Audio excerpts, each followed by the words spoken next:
Doc, need one. One, Roger. 521. You started me a card for a parking problem.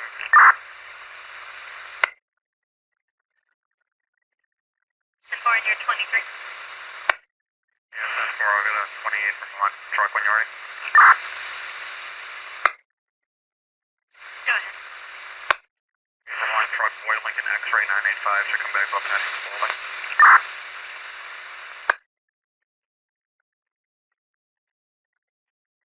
So you had 2000 Patrick Spalding. 10-4. If you can just put a little note in on the log that I'm going to be leaving a note on his vehicle advising him to remove it. Fuck. Fuck.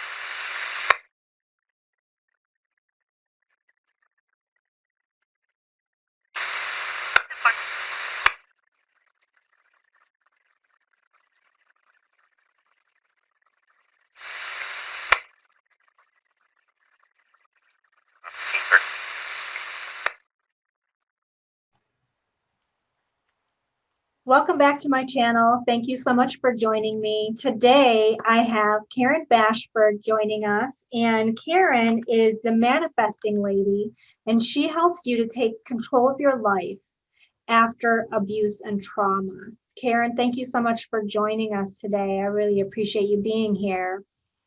Thank you for having me. It's a pleasure. So, taking control of your life, I think that is a big problem with, and one of the things that I've had come up a number of times within the last few weeks talking to everybody that I've been talking about in regards to, abusive relationships and things like that, and how while we're in the abusive relationships or when we get out of the abusive relationships, we feel like we have no control, right? Because when we're in these relationships, the people that are in the, that are the abusers, they're the ones that hold the power and they're the ones that control everything. So when we get out of these relationships, we feel like life has no meaning.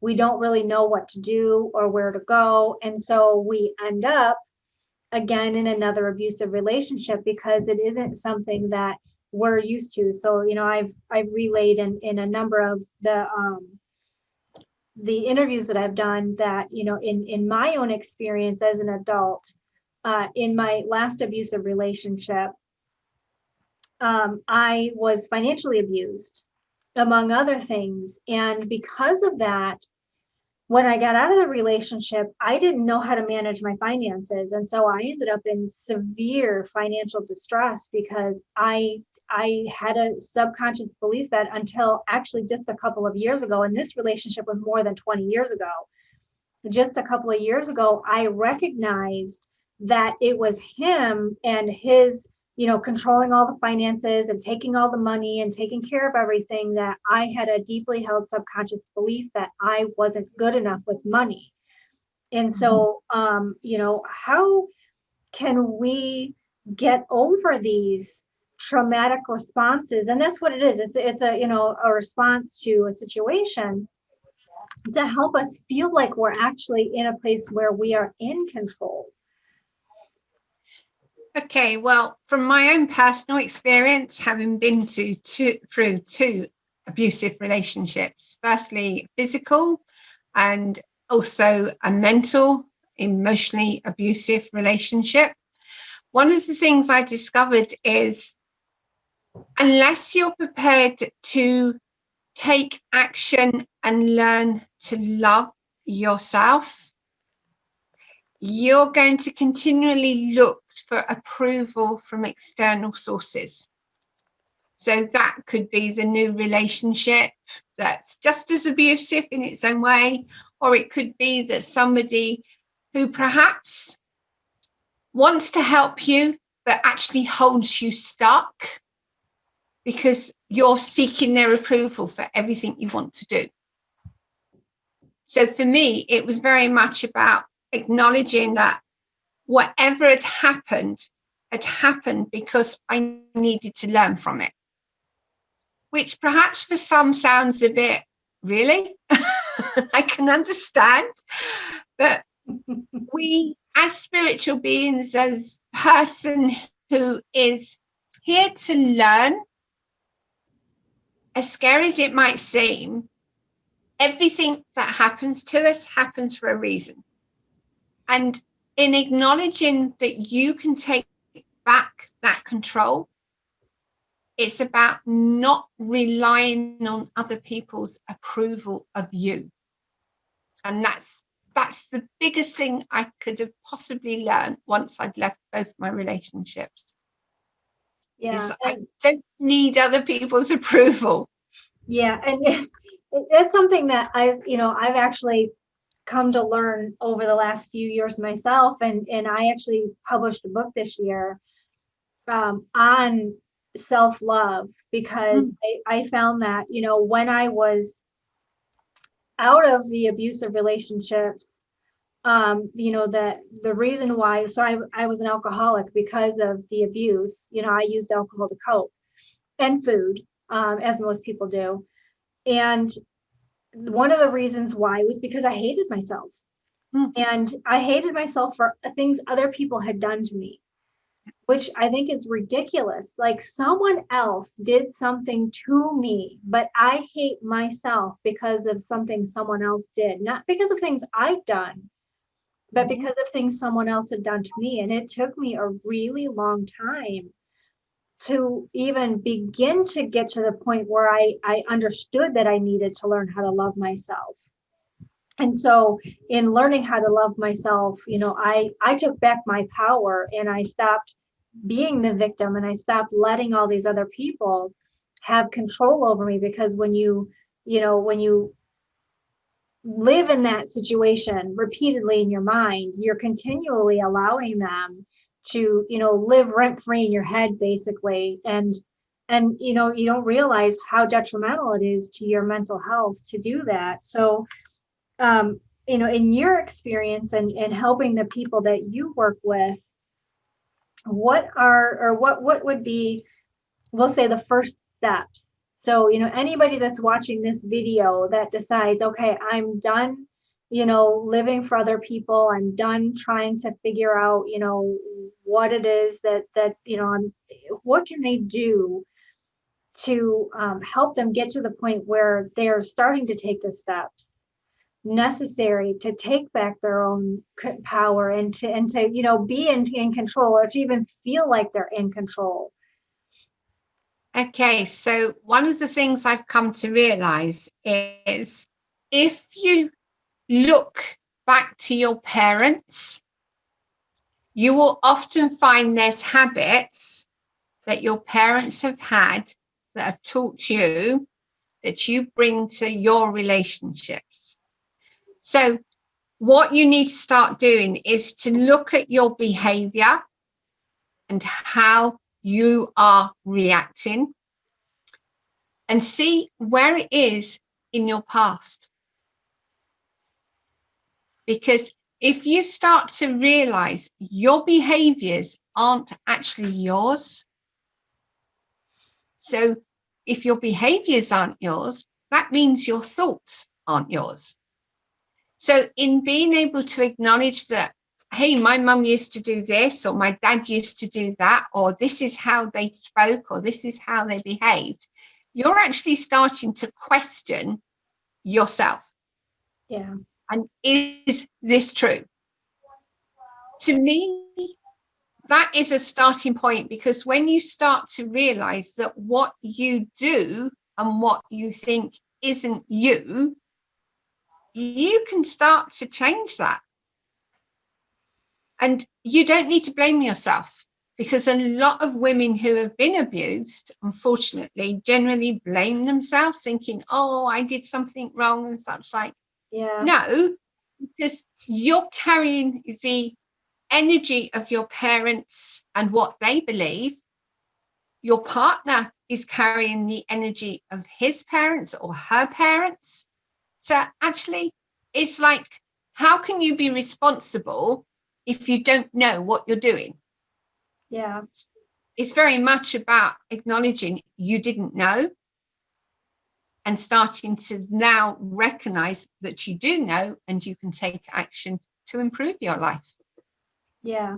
It's like, so I teach mindfulness and meditation, and when I start with the people that I work with, I tell them, okay, I'm going to take you from what's known as unconscious incompetence, where you don't know what you're doing or why you're doing it. You just do it because it's a habit, to unconscious competence, where, you've begun doing the different habit or whatever it is that you want to shift.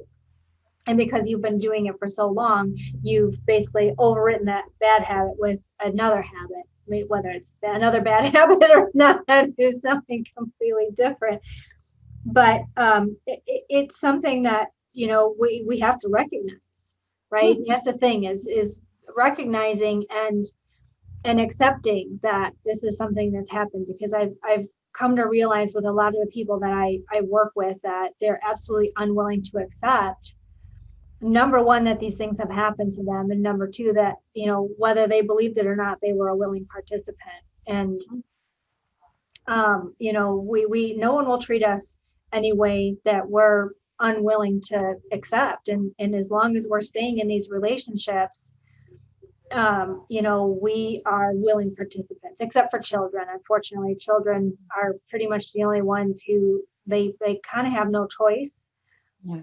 And as parents who are in relationships with children, if you're in an abusive relationship, you need to make the choice, not for yourself, but for your children, to get out, because you're showing them, you're demonstrating to them that this is how an acceptable relationship is. And then when they grow up, they're going to repeat the cycle, and it's just going to keep being generational trauma after generational trauma after generational trauma. And unless you actually stop and say, this is what I'm going to do. I'm going to get out. I'm going to make changes. I'm going to fix my life, which sounds awesome, but it's so much harder than it sounds. Because I know, like, when I got out of my relationship, I struggled for years. And, I didn't feel in control for the longest time. I felt like everyone was, against me, and nobody wanted to believe me. And unfortunately, 20 plus years ago, that truly was the case. I mean, there was a lot of victim blaming, which is why women would think, like, maybe I did something wrong, or maybe I did deserve this, because of the victim blaming. But now we're in a completely new century, and a lot of awareness is changing, and a lot of people are changing. And so, the work that you do and the people that you help, how do you help them to truly live joyful and fulfilled lives? Because, I mean, I know that's really what manifesting is about. It's not like, a lot of people think manifesting is about material wealth, but there's so much more to manifesting than material wealth.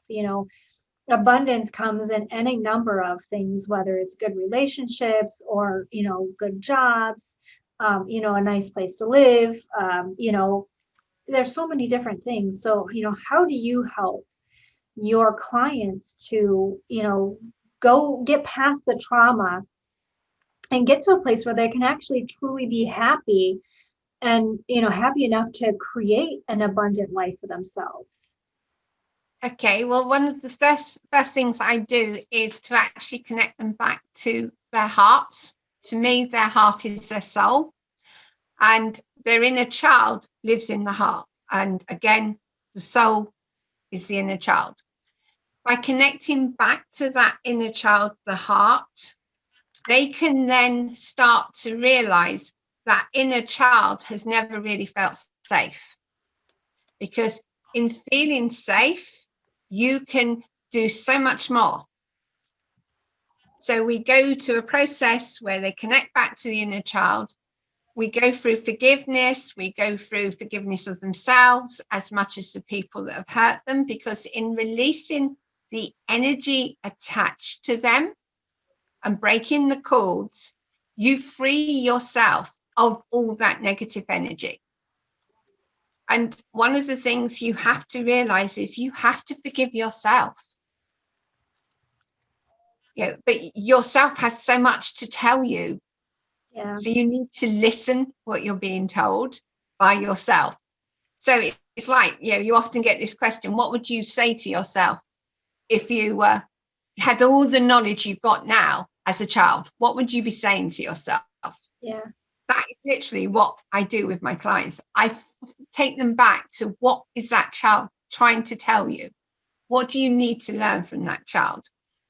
In releasing the energy, both from the physical, emotional, and soul level, they're then free to choose how they want to live their life without dipping back into the old habits, because we do it without even realizing we're doing it. Yeah. But the way it works, because you've gone back to the soul level, you don't have that energy anymore of the past. So instead, you can now start to put into place in the future at a soul level what you truly love. And because you're doing it at the soul level, your soul then works with you to create what you really want. So if you want a loving relationship, you create that loving relationship, because you're not dipping back into the old, but it creates a ripple effect around you. So everyone around you, even that person who's been abusing you, because I do know that a lot of parents still have contact with the abuser because they've got children. Sometimes it's better not to have that contact, but sometimes those children still need that contact. Yep. So it creates a different energy. And because we're energetic beings, it shifts their attitude to you, because you've shifted your attitude about yourself. See, that person who can have been abusing you actually steps back and thinks, oh, who are you? I don't recognize you. Yeah. Which is a lovely feeling. It really is a lovely feeling. But in doing that, you do create this ripple effect, and it spreads outwards. So you then start attracting to you the people that will help you to create what you want. Sure.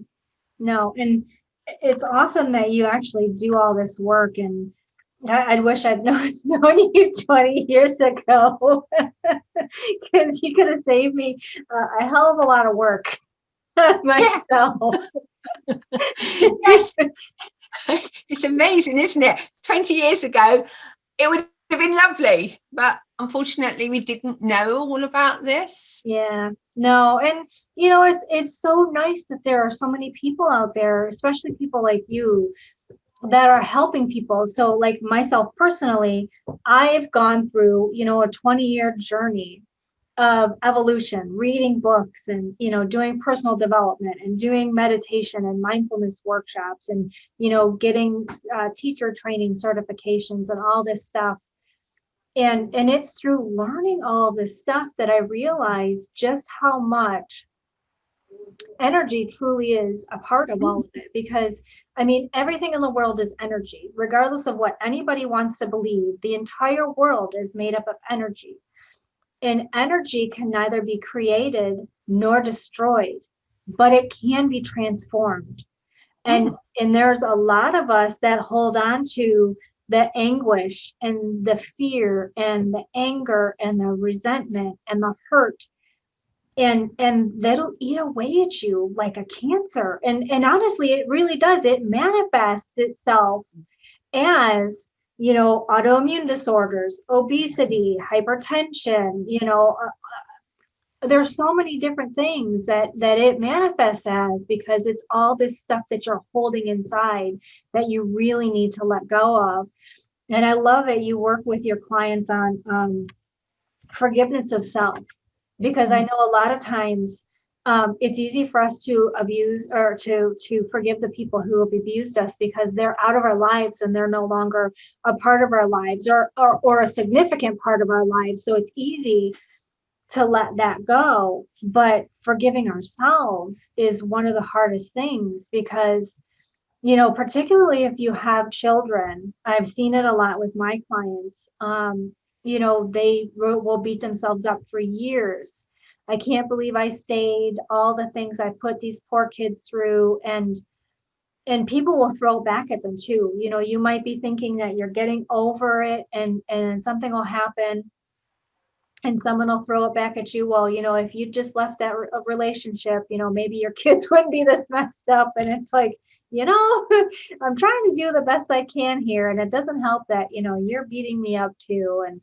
And if there are people in your life that are doing this to you, you need to stop being around them. You need to get rid of them, get away from them, don't talk to them. Because unfortunately, those types of people will just keep dragging you down because they see that you're working towards making yourself better and you're working towards being happy. And it's like, have you ever heard the story about the lobsters in the pots? Mm. Lobsters in pots. Like if you have lobsters in a pot, or crabs, it's crabs. I think it's crabs in a pot. You don't have to put a lid on the pot, because every time one of the crabs gets to the top, another one will reach up and pull it down. And that's what we do as people. There are some people that just, they don't like seeing other people happy. So they'll do everything that they can to pull you down. So you really, energetically, you need to get away from those people, because you need to elevate yourself and get yourself up to, the level where, those people just kind of fall away on their own. But, there's a lot of people that are in your lives, like family members, parents, siblings, that it's really hard to just say, you know what, I'm not going to talk to you anymore and cut them out completely, but limit the interaction as much as possible. So with your clients, how long would you say on average it takes for someone to actually go through this process and get to a point where they're in an energetic space where they're actually creating this beautiful, wonderful life? I'll give you a prime example of a lady I've worked with. She had MS. She also had an autoimmune lung issue, very, very overweight, had been in several abusive relationships, was also quite abusive to herself because she kept blaming herself, carried a lot of guilt about her relationships because she had a daughter. We did 2 90-minute sessions over a space of a month, because that's how long she needed to process each session. And in less than 3 months, she's lost 2.5 stone. Wow. She has got to the stage where she now feels that she has her autoimmune disease and the MS under control. She's also brought into her life a loving man who respects her and gives her the space she needs. And he ticks probably 95% of her boxes. So and that's through 2 90-minute sessions. Now I really wish I knew you 20 years ago. Yeah, I did so much stuff. Hearing the difference in her is just phenomenal. It is. It's amazing how powerful our minds are, whether it's keeping us trapped or moving us forward. I mean, just shifting the thoughts and shifting our mindset and making different choices, how much of an effect it can truly have on not just your emotions, but, like you said, autoimmune disorders, obesity, because a lot of times, we don't love ourselves, and we're never taught to love ourselves. We're taught that actually a lot of people, and when I start talking with people about it, they lump it in with vanity. And it's like, no, self-care isn't selfish. Like it's not selfish at all to take care of yourself, because like this is the only home that we're ever going to have to live in for our entire lives, and we need to take care of it. Like you take your car in for routine maintenance, but if somebody says, hey, maybe you should go and get a pedicure, like, oh no, I don't deserve that, or I don't want to spend the money on that, or you just make excuses when that's a routine maintenance for some people, going and having your hair done and seeing a stylist instead of going to like a Great Clips or one of those cheap chumpy places. Like actually investing in your self-care, it really helps you to feel a lot better about your life. Yeah, and definitely. about yourself, because you're worth it. And then that's the thing too, is a lot of times we don't feel like we're worth it. And working with people like you, we begin to realize that we truly are worthy of the expense and of the time and the investment in ourselves. I mean, it's truly an investment in ourselves, whether you want to spend the money on clothing or shoes or whatever it is. Everyone has their own things. Like I love massages. I'd rather have a massage than a pair of Jimmy Choos any day, even though a massage is a one-time thing and I can wear the Jimmy Choos all the time. But that's just what I prefer, because to me that it's better, and if it makes me feel better about myself.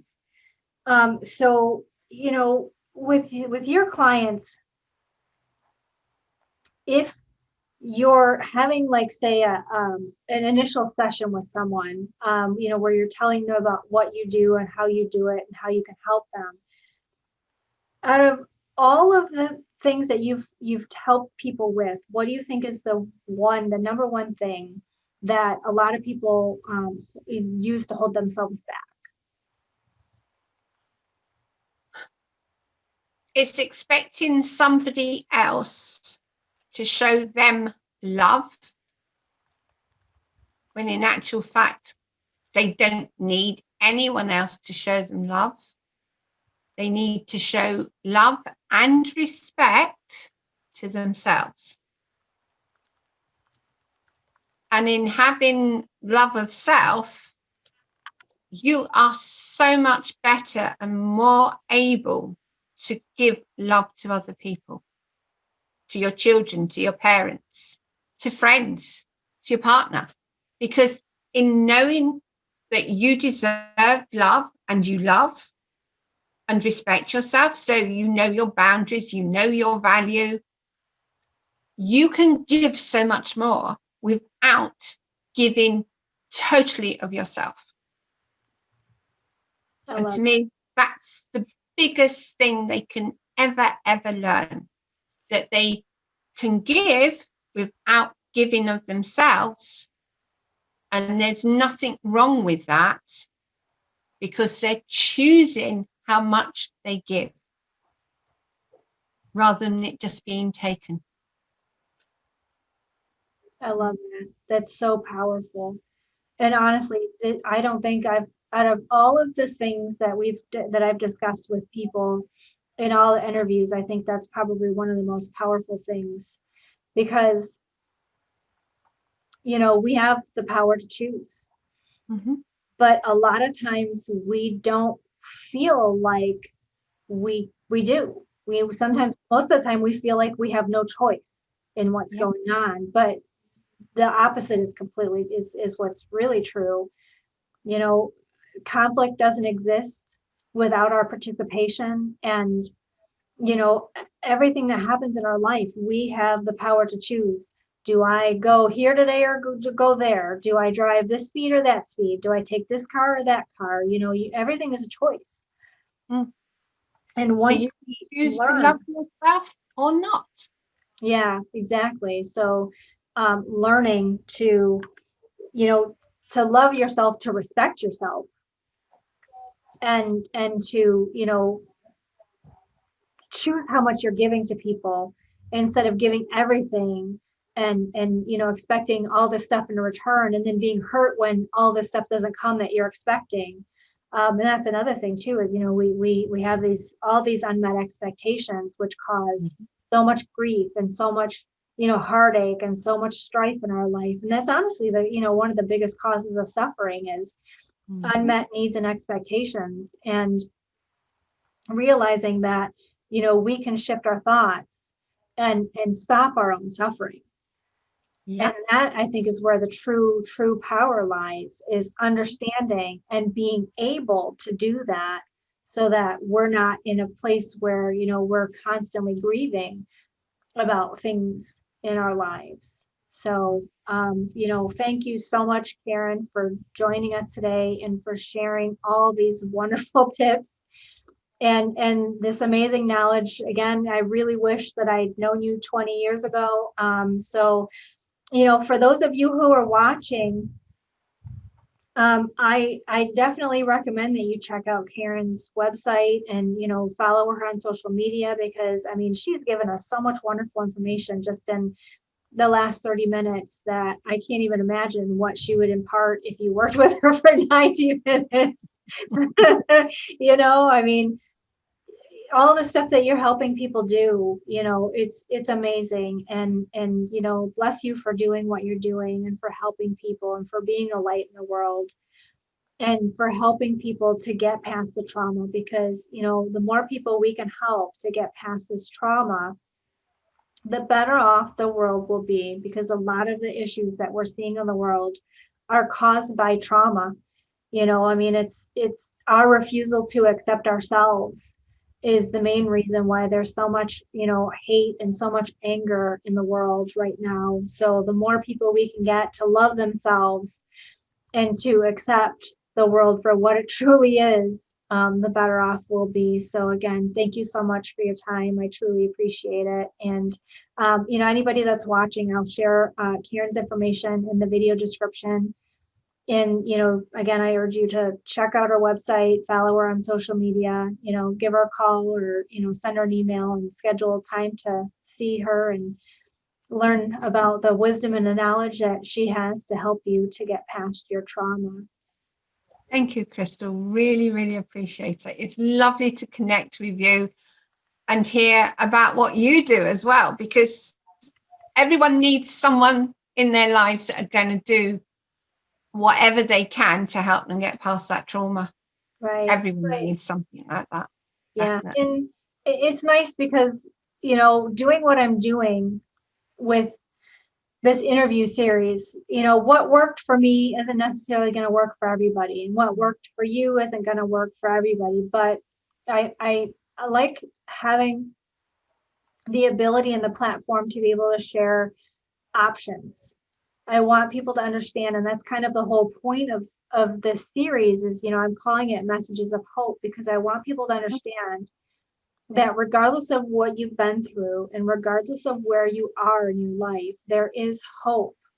Yes. For a better life, for you to have happiness, for you to find joy, to have a peaceful, meaningful relationship with a significant other. It is possible and it will happen, but you can't if you keep doing what you've been doing, you'll always get what you've always got. And so, all of us that are doing this are sharing our knowledge, and it's all knowledge based on experience. It's not like, well, I think if you do this, then it might, but no, it's based on experience and what's actually worked for us and how we've actually come through it and created these amazing lives for ourselves. And I want people to see, like, if I can do it, if you can do it, if all these people that I've talked to can do it and end up in meaningful relationships and have all these wonderful things, that you can too. And, each person has a different way of doing things. And, these are all ways that have worked for all of us. So, it's up to you to decide what resonates with you.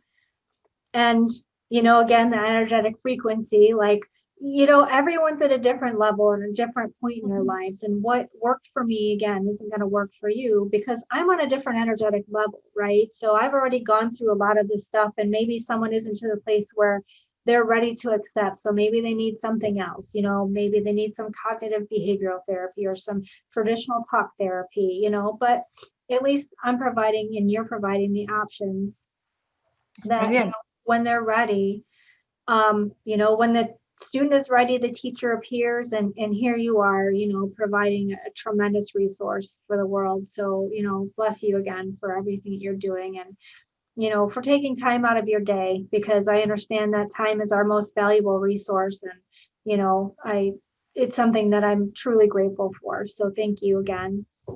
Thank you, Crystal. All Thank you right. so much. I love being on here for you and your listeners. So thank you.